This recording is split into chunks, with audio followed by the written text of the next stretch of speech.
श्री कृष्ण हिंदू धर्म में भगवान हैं। वे विष्णु के 8वें अवतार माने गए हैं। कन्हैया, माधव, श्याम, गोपाल, केशव, द्वारकेश या द्वारकाधीश, वासुदेव आदि नामों से भी उनको जाना जाता है। कृष्ण निष्काम कर्मयोगी, आदर्श दार्शनिक, स्थितप्रज्ञ एवं दैवी संपदाओं से सुसज्जित महान पुरुष थे। उनका जन्म द्वापर युग में हुआ था। उनको इस युग के सर्वश्रेष्ठ पुरुष, युग पुरुष या युगावतार का स्थान दिया गया है। कृष्ण के समकालीन महर्षि वेदव्यास द्वारा रचित श्रीमद्भागवत और महाभारत में कृष्ण का चरित्र विस्तृत रूप से लिखा गया है। भगवद गीता कृष्ण और अर्जुन का संवाद है, जो ग्रंथ आज भी पूरे विश्व में लोकप्रिय है।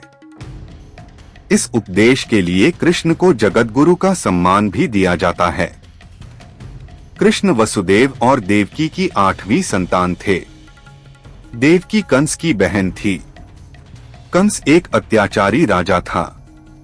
उसने आकाशवाणी सुनी थी कि देवकी के 8वें पुत्र द्वारा वह मारा जाएगा। इससे बचने के लिए कंस ने देवकी और वसुदेव को मथुरा के कारागार में डाल दिया। मथुरा के कारागार में ही भादो मास के कृष्ण पक्ष की अष्टमी को उनका जन्म हुआ। कंस के डर से वसुदेव ने नवजात बालक को रात में ही यमुना पार गोकुल में यशोदा के यहाँ पहुँचा दिया। गोकुल में उनका लालन पालन हुआ था। यशोदा और नंद उनके पालक माता पिता थे। बाल्यावस्था में ही उन्होंने बड़े बड़े कार्य किए जो किसी सामान्य मनुष्य के लिए संभव नहीं थे। अपने जन्म के कुछ समय बाद ही कंस द्वारा भेजी गई राक्षसी पूतना का वध किया। उसके बाद शक्तासुर, तृणावर्त आदि राक्षस का वध किया।